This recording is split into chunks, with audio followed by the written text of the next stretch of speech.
Hello and welcome to another fun-filled edition of Adam's Music Box, where today I want to talk about the Van Halen that we don't talk about as much, or at least we didn't, and this is Alex Van Halen.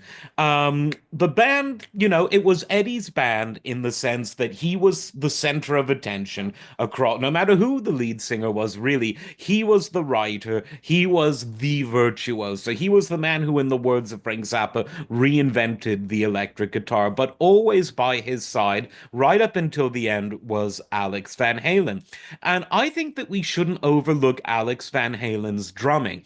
If you really want to get into his drumming, I would say check out a cover song that Van Halen did, and it was one. It's on YouTube. They've done it live many times, but this video shows them at Eddie's 5150 Studios playing their version of The Who's "Won't Get Fooled Again." Not only does Eddie play both the keyboard and guitar parts all at the same time, but check out Alex's drumming, because with The Who, you always have a license to go nuts on the drums. It's Keith Moon after all, and Alex shows that he can play with that intensity but with a unique kind of virtuosity.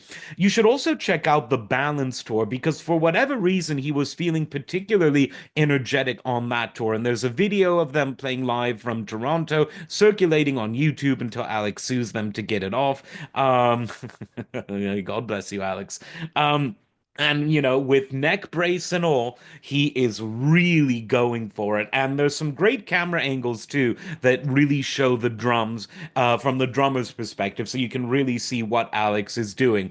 On record, he always kept it very, very tasteful, and he was always, and quite rightly, obsessive about that perfect drum sound. And in his book Brothers, which is all about his life growing up and growing old with Eddie, he talks a lot about those sorts of things among the more sort of interpersonal things. And you can tell that he realized that one of the main things about drumming is to get it sounding good, because drums are a notoriously difficult instrument to record, both in the studio and live. And people, even who are very good at miking and recording drums, have very different points of view on what works and what doesn't.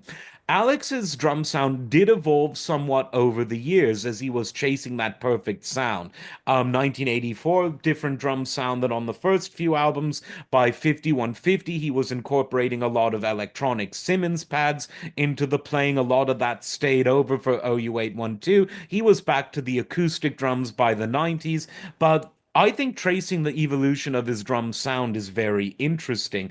And he was very precise, but when he wanted to go wild, he really could. And check out his brushwork on Big Bad Bill is Sweet, William Now, on the Diver Down album, their infamous cover that features Jan, their father. Brushes are not easy to play, but it's easy for Alex because he grew up with Jan, his father, playing jazz with him. And so the Van Halen brothers, while noted for their rock prowess, they were exposed to all styles of music through their musical family, and you can really tell that that made them virtuosos and perfectionists, and that really applies to both Eddie and Alex. Maybe Alex is even more of a perfectionist in terms of getting the sound just right. So when you're listening to Van Halen, something you should always do, let's look at what went on at the backside of the stage where the drums were holding it all down, because we can't let the guys up in front have all the fun. Now, can we? As always, like, subscribe, and we'll see you next time. Take care.